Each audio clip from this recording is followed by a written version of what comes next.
So everybody, I'm Mike Reese. I'll make a more formal introduction here in a moment. In the background, I have Brittany from Skagit Valley College helping me with some of the administrative stuff.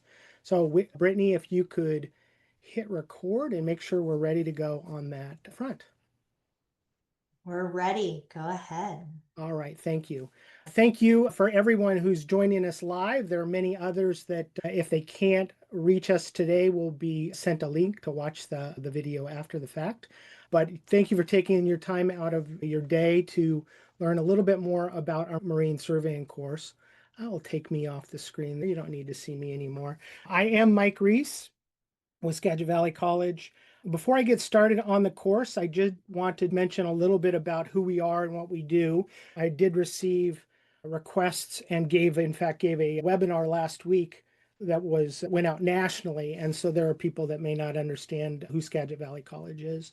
We are a community and vocational college in Washington State. And we've had some sort of a marine tech program since 1968, well over 50 years at this point. We offer a career paths for people wanting to get into the marine trades. So both we have a marine electrical track as well as a mechanics track. We offer 1 year certificates as well as a 2 year degree for those marine kind of disciplines.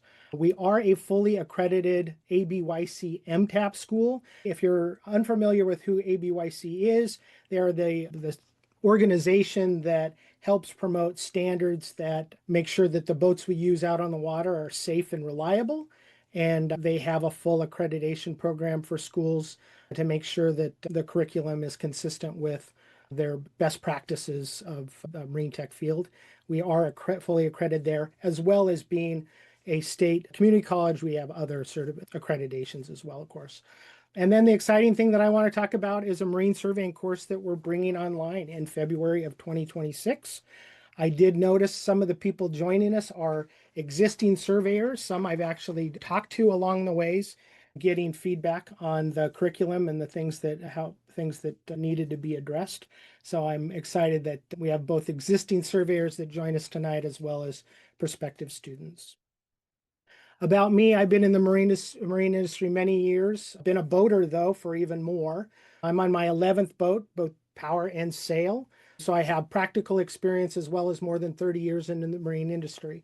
So everything from installation repairs, inspection surveys, and then of course what I'm really focused on now and have a bit of a passion for is sharing all the information I've learned over the years. So I'm a faculty member here at Skagit Valley College. I'm also an ABYC certification instructor for people who want a specific ABYC certification. Specifically, I focus on the marine systems and marine electrical, but I also am someone who serves as one of their adjunct certification instructors and help put on those certification courses.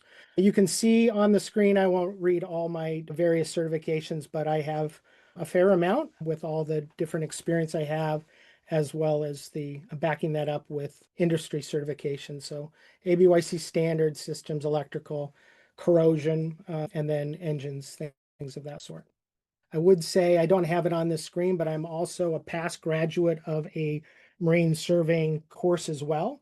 And I bring that unique perspective of having gone through a program like that in the past. So as we bring a new course online, I do have a perspective of how others might have approached it as well. And I have a ton of respect for the other organizations that put these on.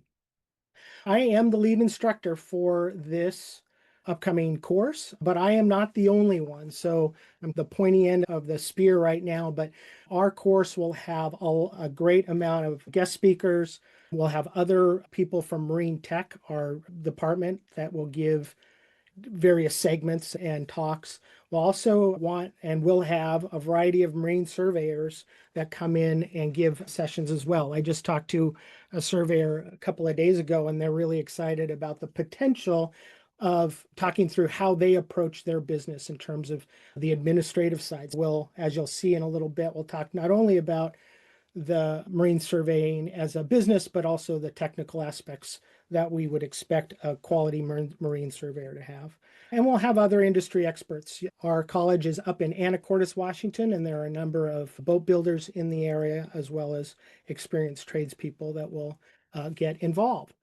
So our goals for today, we just want to understand at a high level, understand the role of the marine surveyor. We can only touch upon just a small part of everything they do, as well as what we'll focus on in our training efforts. We'll explore the course highlights and the structure that we'll have. Talk a little bit about the deliverables that you would expect if you sign up for our program, and then review costs and confirm how to enroll. And if I can get all that done in less than an hour, we'll have plenty of time for questions. One housekeeping piece: it's hard for us, in particular me, to review the chat area. So there is a Q&A area on the screen, and we would ask that you put any questions that you have in the Q&A area. That way any question you have won't get lost in a section that's not highly reviewed. I think Brittany's going to try and review that, but again, if you can put any questions in the Q&A area, that would be greatly appreciated. All right, role of marine surveyor. A couple of things. So just high level, if you're on this call, the expectation is you pretty much hopefully know what a marine surveyor is. We'll clarify a little bit, though, that there are different types of marine surveyors out in the industry, and we're really focusing on the sector that's referred to as yachts and small craft. And so if you go on websites of other organizations that have information on marine surveying, sometimes you might find fishing industry or cargo, things of that sort. And that's not the type of marine surveying we're talking about. We're talking about typically recreational boats. Yachts and small craft often are considered vessels below 65 feet in length. Typically, marine surveyors are independent professionals who inspect and report on the condition and value of surveys. And it is that survey that we will focus on in the class. Sorry, I had to mute my phone there. There are many different types of survey reports that surveyors would do. Sometimes insurance surveys are more limited in scope, but the condition and valuation survey that we'll focus on is typically good for pre-purchase inspection, getting financing, and obviously insurance renewal, things of that sort. Marine surveyors also ensure vessel safety and federal compliance with U.S. Coast Guard rules, and they assign boat values, which are particularly important, of course, in the pre-purchased time frame. And of course, they really act to support both the buyer side as well as insurers and lenders.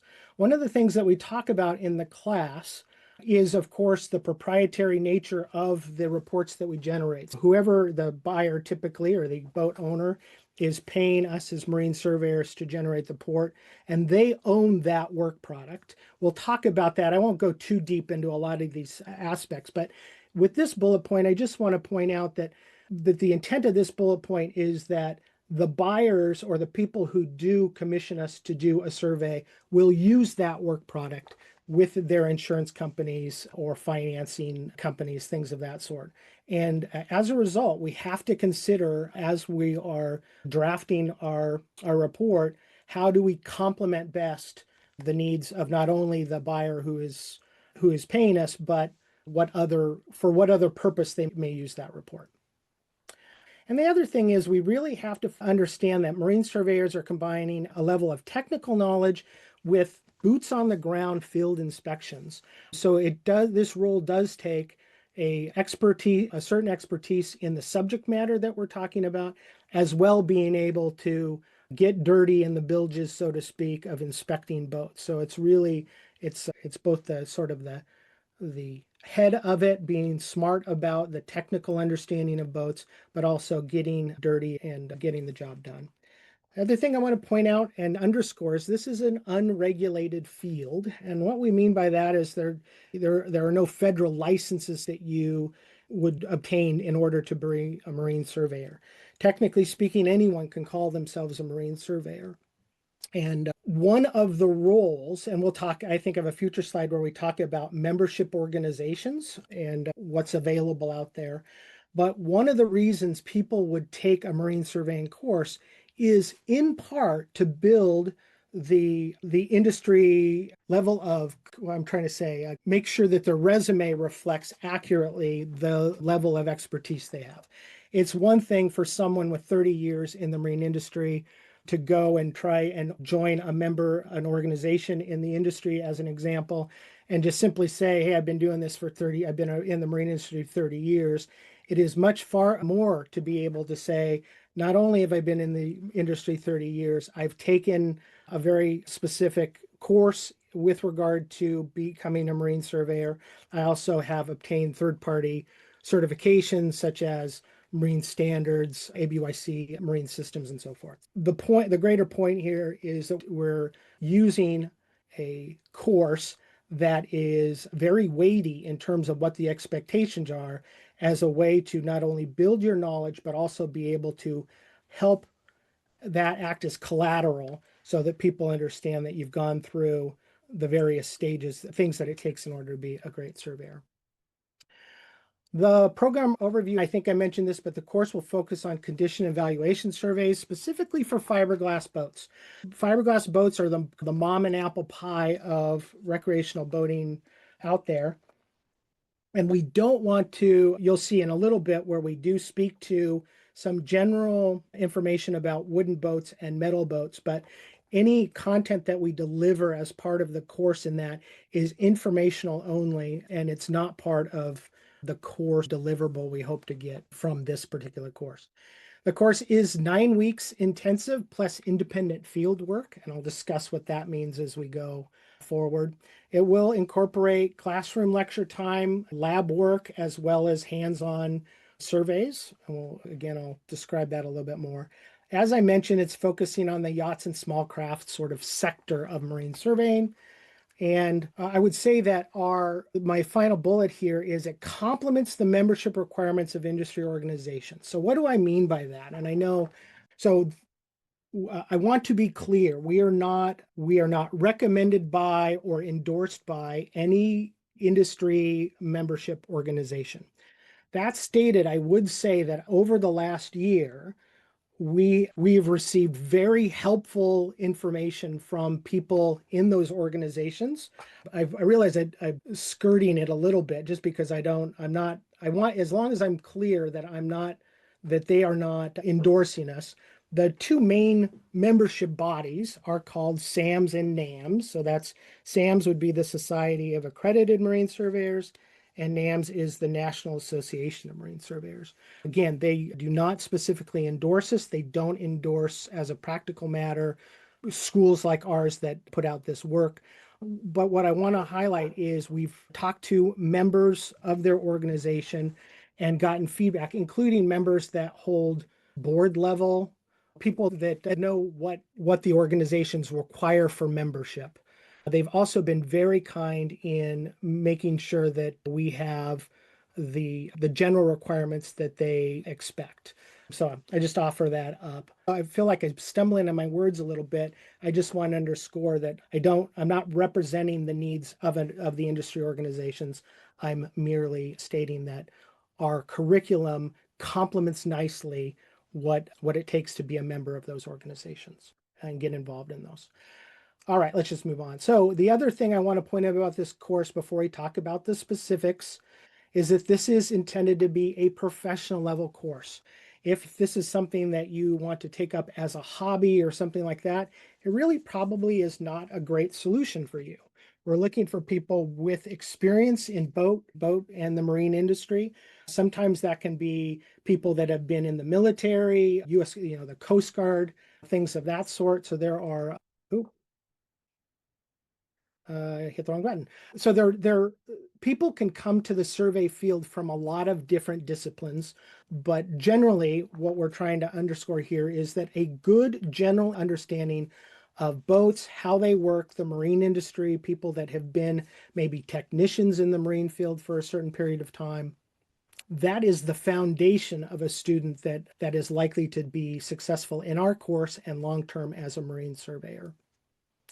The lectures and the labs and the field assignments that we create are meant to complement and round out existing knowledge rather than to serve as a starter course for understanding the various components of a boat, the different systems on a boat, and so forth. Our course, you will do a total of 7 surveys in order to successfully complete that. That is more than double other offerings around the country, and in sometimes more than triple of the offerings of other potential solutions out there. We want to make sure that you have a solid foundation of not only understanding the technical basis of the report you're writing, but you have a good amount of survey work in order to achieve the certificate of completion and be able to reflect the good work that you do in our course.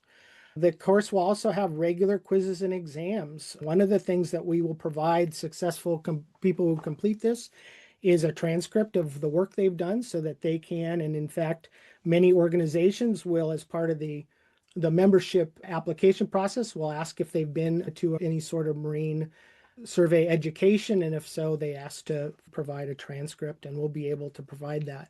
The transcript that we provide will show the depth and breadth of what we're asking students to undergo if they take our course. And our hope is, and our expectation is, that successful completion of our course will be considered by people who evaluate that out in the industry.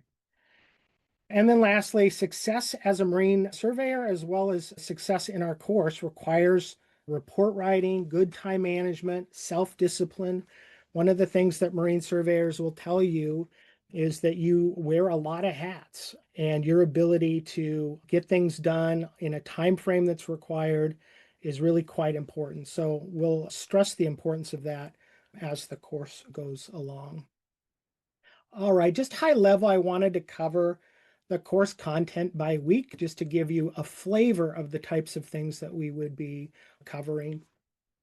Week 1, we'll talk really just about the foundations of marine surveying. One of the things so that is just generally the marine surveying business, the types of professional organizations that you can and should pursue. We'll talk about business structure and protecting liability or personal liability in terms of not piercing the veil of your personal liability. We'll talk about lots of different subjects, but one of the key things we'll talk about is professional ethics. It is of critical importance that marine surveyors adhere to very high standards when it comes to professional ethics. We'll cover that. We'll talk about client agreements, making sure that there are clear agreements in the scope of work and things of that sort that you set forth with your clients. We'll talk about writing surveys and some of the things that you need to do in order to mitigate the possibility of legal headaches. Oftentimes, surveyors who are in over their head or don't describe things correctly in certain ways can and are sued from time to time. And so we'll talk about ways to mitigate that possibility. We'll also talk about software options. There are specific pieces of software that are for marine surveyors specifically, but strictly speaking, someone with a good amount of knowledge and the ability to communicate can use Microsoft Word. So we'll just talk about the various approaches you can take. And of course, we'll talk about things like tools of the trade, things you need in order to carry out your work. If you look at the picture on the right, there's a thermal camera there and some other things. I would underscore none of that is required in order to be a great marine surveyor. We just want to make sure that you are aware of different tools that are at your disposal, assuming you're well trained in whatever they happen to be that you might find useful. But you can get a really great marine surveyor with a hammer, and a camera, and a flashlight. A little bit more than that, but the point is, our intent is not to overload the assumption that you need a lot of technical gadgets in order to do this. We'll make sure that you're aware of tools that are available, but the core of being a marine surveyor is just a few handy tools and not a big toolbox. In week 2, we'll start talking about hull and deck structures. So we'll talk about boat types. We will be, and one of the things you'll find in our course material, if you were to go through the program, is we do talk about general understanding of things like resin types that boats are made of, how gel coats behave, when epoxies are used versus polyester resins versus vinyl ester resins. Again, I'm not going to get too deep in it, but the reason why we're going to cover the broad information is marine surveyors not only prepare as a work product their opinion and their inspection report, but they also act as an advisor. Oftentimes, these are pre purchase surveys, and the buyer will be aboard with the surveyor and will ask questions.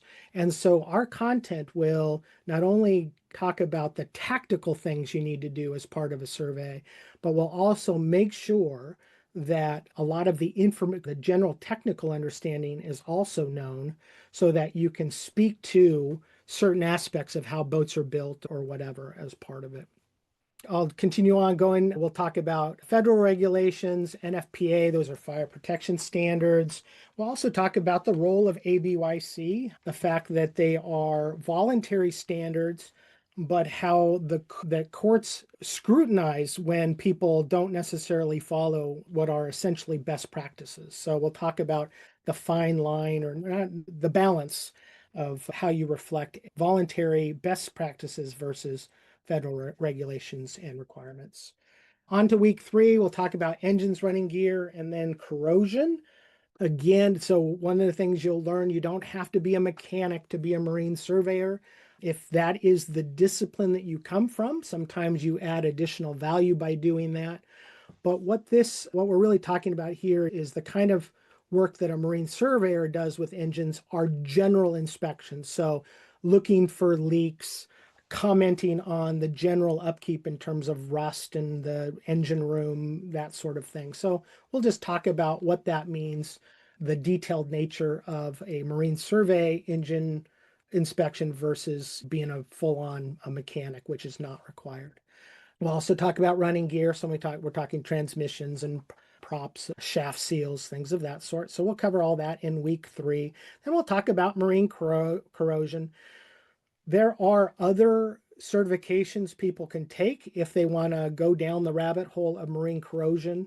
For the standard marine surveyor, you don't necessarily need that level of certification, but you do need to know basic understanding of the different types of corrosion.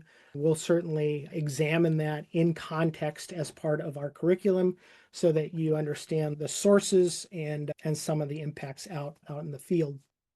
On to week 4, we'll talk about electrical systems and marine systems. All of these things will be from the lens of surveying them. In a little bit, we'll talk about earning ABYC certifications, and that is more prescriptive about how to study for and take that exam. But all this information that we're covering, like I'm showing in week 4, is really through a marine surveying lens.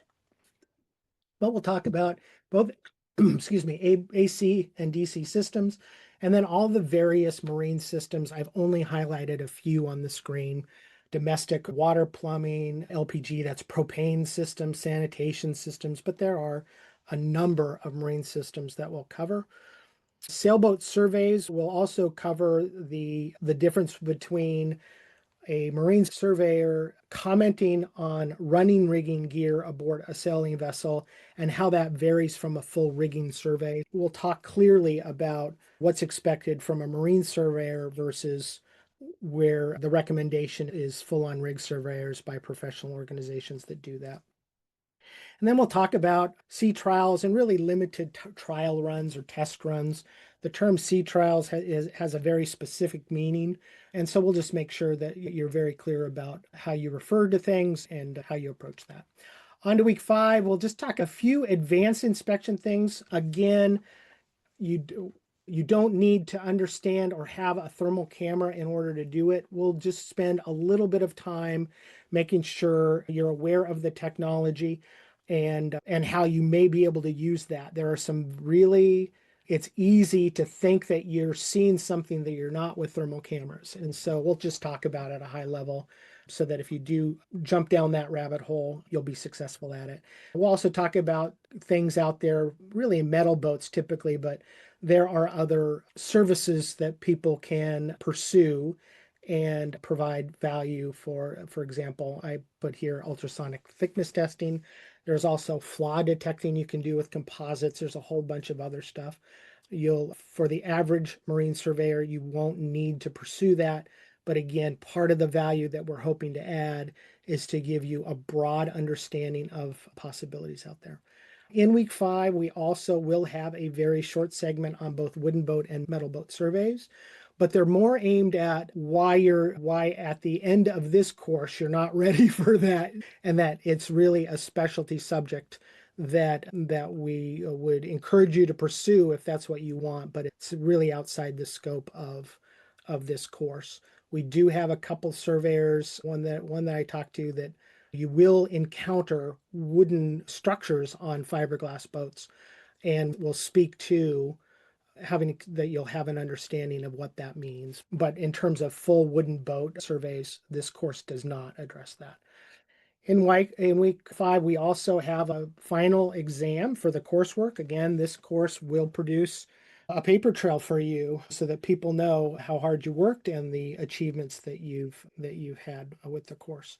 We start in week 5, or probably in the part of week 6, practical surveys. So this gives me a good time to talk about the 7 surveys that you're going to do. The first survey will be a building block of the modules we take you through week by week. So as we talk about terms and conditions or the scope of a survey, as an example, part of the work assignment that you will have will be to prepare your scope of work or your terms and conditions or whatever it happens to be.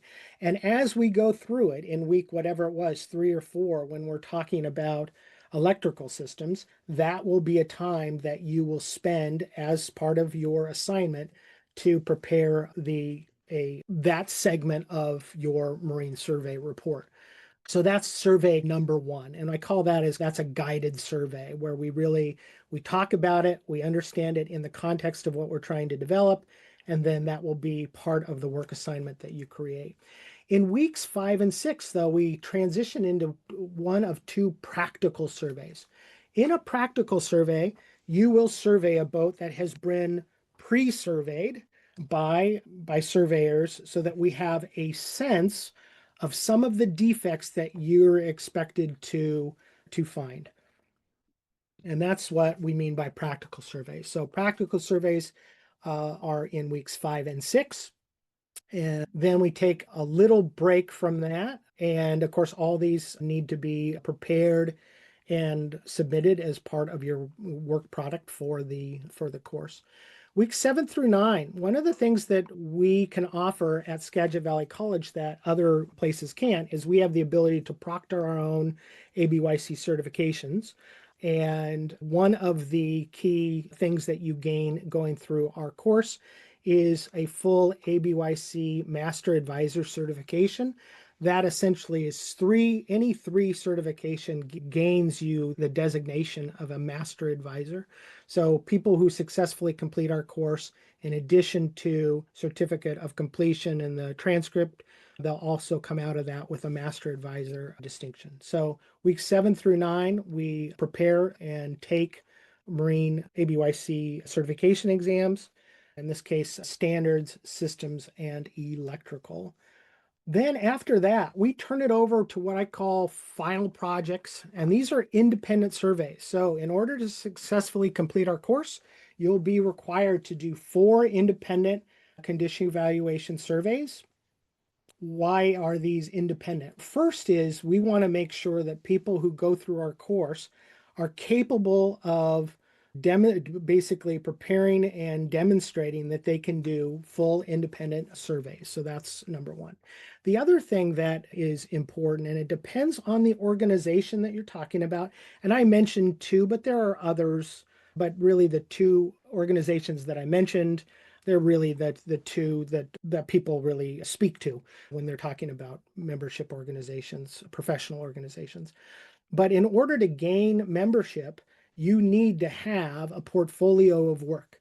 And by doing these independent projects, you are starting down the path of building that portfolio of work that you can take and demonstrate that you can prepare and execute a professionally generated marine survey.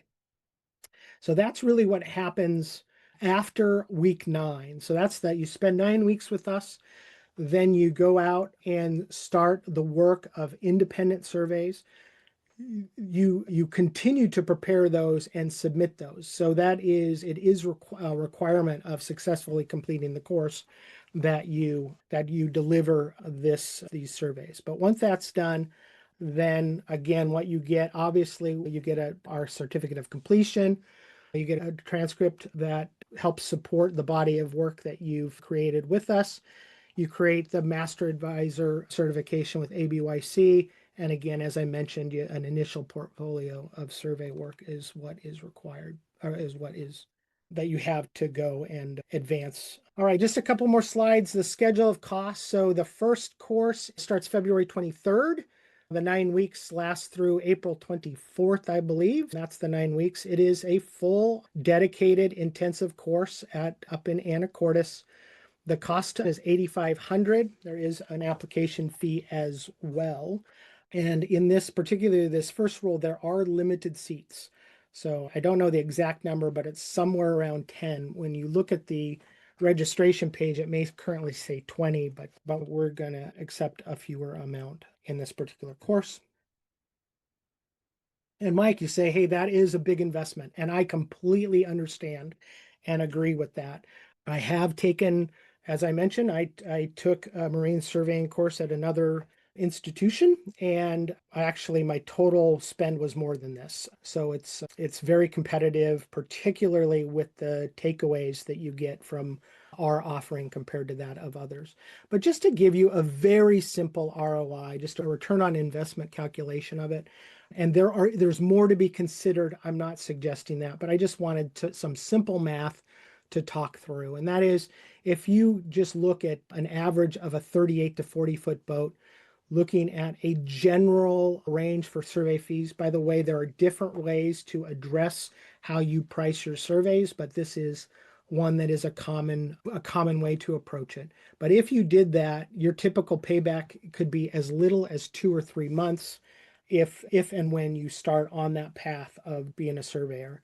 The year 1 ROI in that is over 350% when you understand the assumptions at the bottom. So if you're good at math, you'll know you can poke a lot of holes in this. I'm not suggesting it is an audited ROI, but I'm just trying to highlight at a high level that people who pursue this trade seriously and want to get into the marine surveying field, there is an opportunity to basically to pay from a return on investment standpoint, to pay off the financial commitment to do this particular course.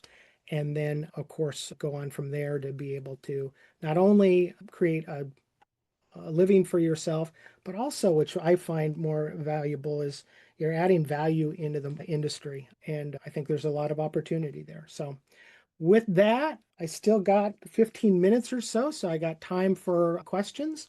That is my general presentation on our marine surveying course.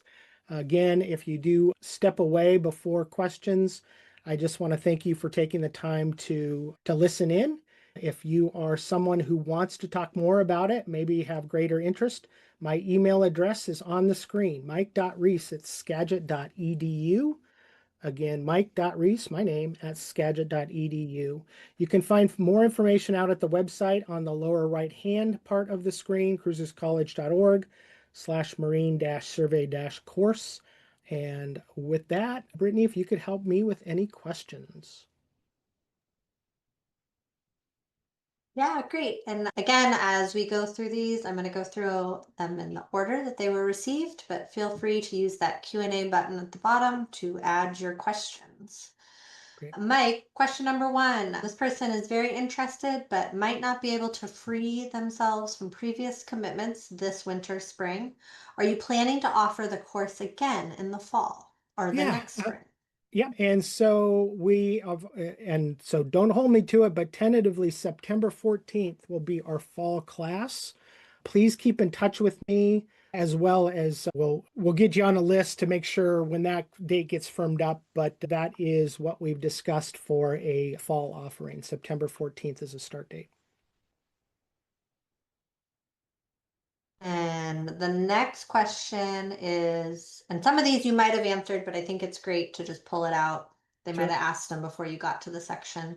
But about the credentials that come at the end of the course, are these the standard requirements for most marine surveyors, or is there more to do to run your own survey business? Yeah, so the answer is there's more to do, but this frames you in a context to do the next steps. And in terms of the pathway that you go, I would really want to talk to you and understand the skills that you bring in addition to what we will overlay. But let me just talk high level about it.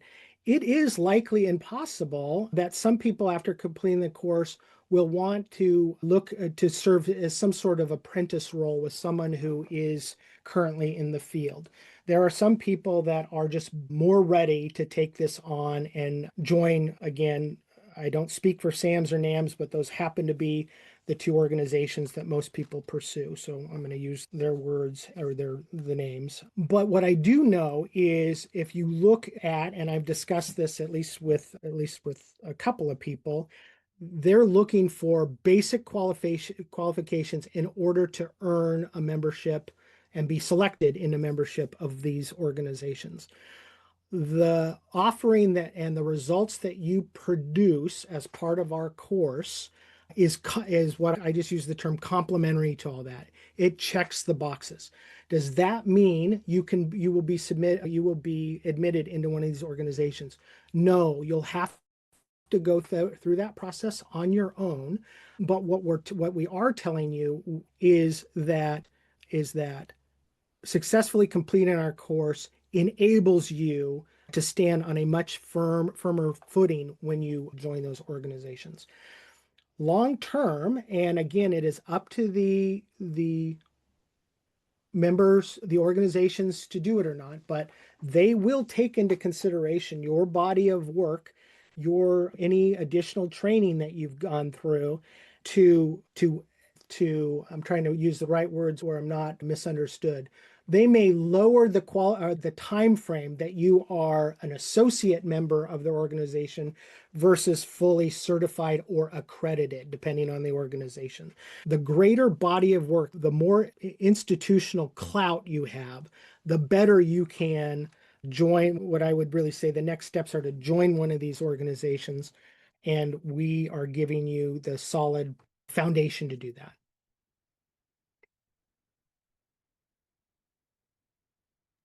Great.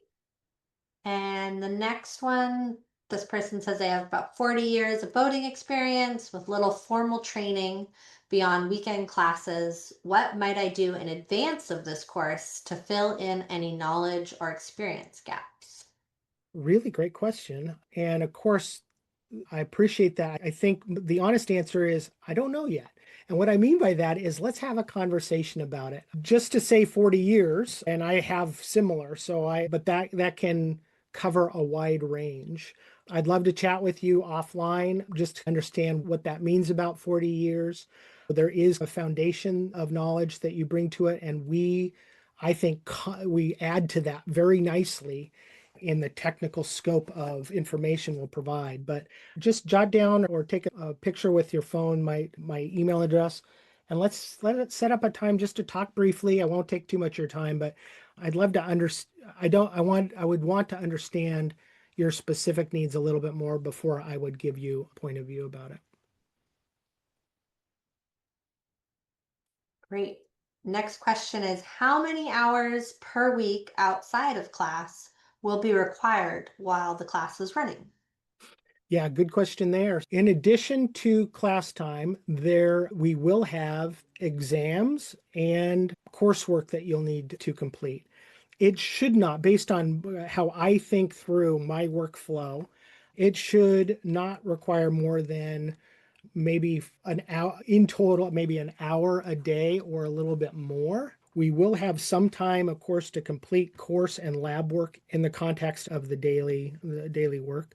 And then the other thing I would say is it just depends how quickly you're picking up some of this stuff as well. But we will have the other thing I would say is one of the things that you need a critical skill you need to fine tune as a marine surveyor is how to research topics. So as we discuss things in class, one of the things that we'll do is if we can't satisfy your question, whatever it happens to be, we're going to assign that to somebody as a specific deliverable that you'll get credit for that helps you say, okay, if I'm at a boat today and I saw something going on with this bulkhead, but I haven't quite seen it before.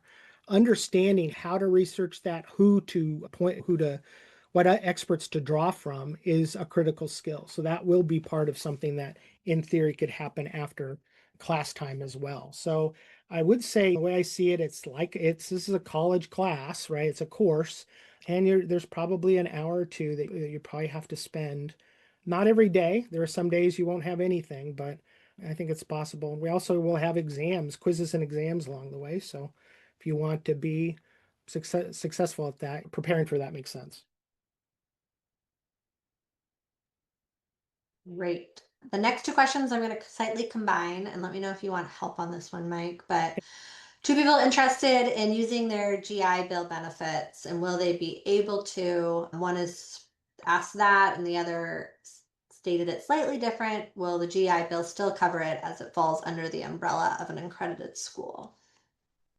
Yeah, and so the answer is we are working towards that. And Brittany, you can maybe sometimes I stumble on my words a little bit here, but we are working towards that. The first class is not likely to include that, but what we are suggesting is that people check with there are people at help me with the right terminology, Brittany. Yeah, so we're Feel still like exploring this. We hope to offer it in the future, as Mike said, and we don't believe it qualifies, but you're certainly welcome to check with the benefit center that can help decipher that. okay, thanks. And then next, what is the job market for surveyors in the Puget Sound area right now? High demand question mark, hard to get work question mark, and how many surveys per month do most surveyors complete?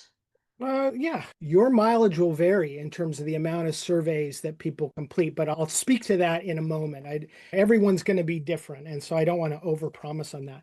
What I will tell you is that marine surveyors are booked out generally quite a ways. It has changed with the market was hotter and it is cooling off a little bit, but a year or two ago when I took the pulse of it, it was at least 3 or 4 weeks out, if not more, depending on the surveyor. I think one of the things that you would gain benefit from in part of the course as we bring in guest speakers is we'll have many surveyors that come in and give you their perspective on that. Again, I had a conversation earlier this week with someone who really was excited to talk about the kind of the business side of being a marine surveyor just as much as talking through the actual tactical execution of carrying out a survey. Hopefully that answers that. The other thing in terms of how many surveys per month, here's what I would offer up. In general, and I think every surveyor is a little different, but oftentimes a surveyor will do the field work on the day and maybe spend a half a day or a couple hours or whatever the number is to actually prepare the report. There are surveyors who are more efficient than that and some that are probably less efficient in that. When I think of it in those terms, though, I'm thinking 2 or 3 per week is possible. Now, the quality of your life and how you want to approach that, I think, can vary as well. So I know of one, he's retired now, but they would do 4 surveys through the week. They would establish the expectation that the survey report wouldn't be done until the following week, which didn't always make clients happy, but this is how this person chose to deal with it. And then they would work the weekend or Friday and then Friday and Saturday to prepare the reports. The other thing I would say when we're talking about efficiency, and we will talk about software packages that help complement how quickly you can get things done. So there's software, for example, when you're trying to describe a certain defect or deficiency in a boat, there are already saved wording as part of the description that you can insert into the survey report and then tweak it as appropriate for the particular survey that you're doing. So those are ways to make things quicker. There's also a product, and I'm not endorsing one. We'll go through the various options, but there's one called Inspectex as an example that in theory, if you had a Surface Pro with a touch screen, that a lot of the elements you could put in on the boat while you're doing the survey. Some people have adapted, have a workflow where that's successful.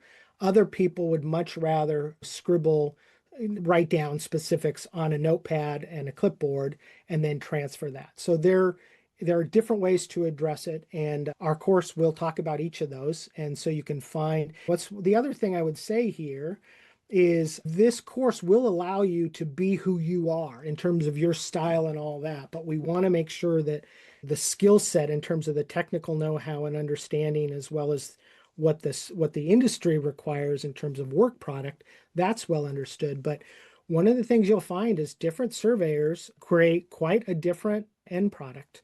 We'll make sure you understand the best practices, but you are still allowed to be you, however you choose to approach that. So hopefully that's helpful.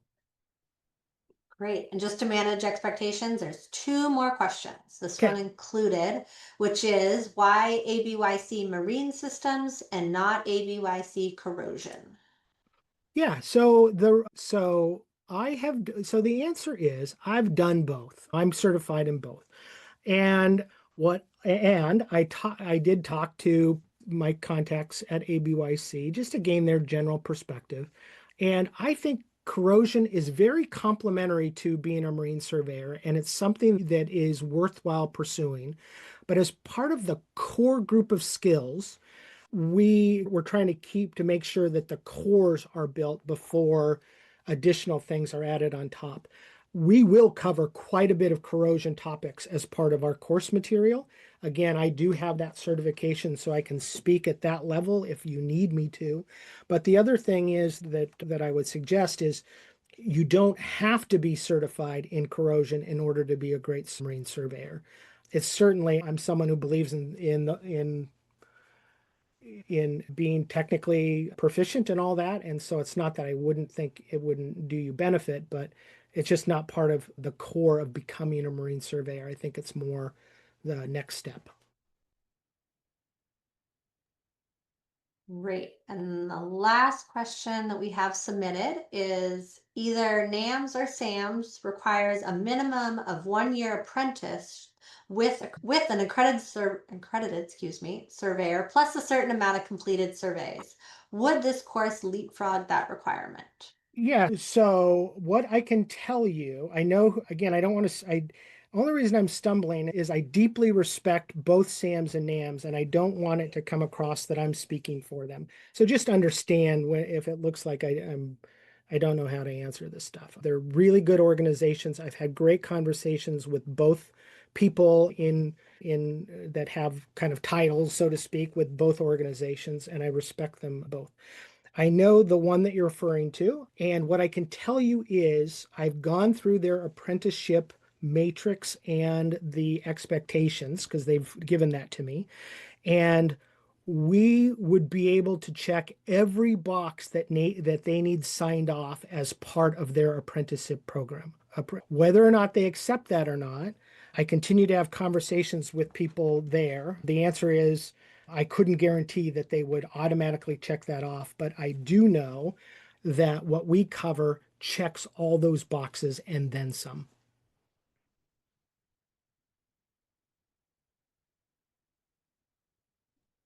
Great. And that is all of the questions, including one thanks for taking their questions. All right. Look, it's 6:30, perfect timing. I do want to thank you again for joining us. Again, if you have more questions specific to you, I noticed a couple surveyors on the call because I can see the participants, the attendees.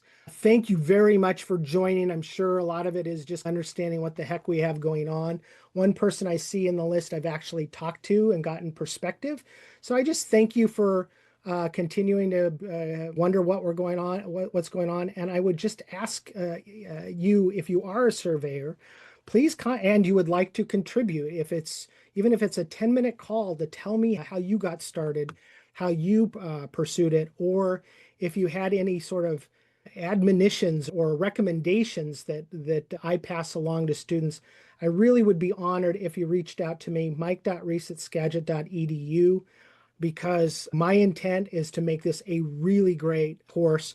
And I can only do that by continuing to listen to the surveyors out there that are willing to lend their perspective. So again, please reach out if you would. I'd be grateful. Aside from that, thanks for joining us. We'll wrap it up, and we look forward to chatting with you in the future if you have more questions.